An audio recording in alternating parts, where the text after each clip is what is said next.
Hey guys! Ngayon, ito si Kim. Dito sa Barcelona, naging artista. Char, sana all! At ngayon meron yung pelikula niya, yung short film ay, ay hello! Sige lang. Soy de redes del festival, no sé si te apetece hacer un vídeo diciendo como que estás aquí por el corto. Sí. ¿Sí? Vale, vale.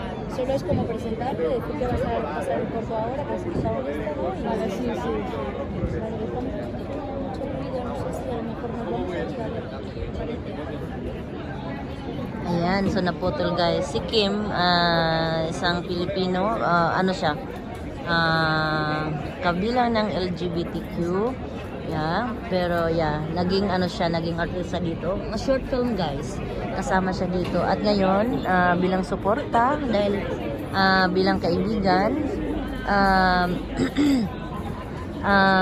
ayan, nandito kami para suportaan yung kanyang pelikula. Short film lang pero yeah, festival kasi to guys. Kumaga sa atin parang festival siya. Ayan, may 5 film to siya.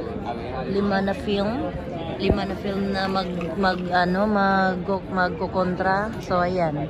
At mamaya makikita natin.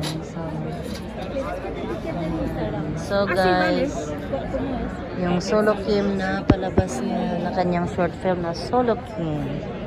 Ayan guys, nandito kami.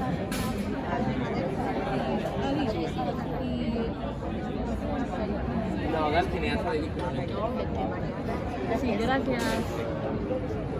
Ayan.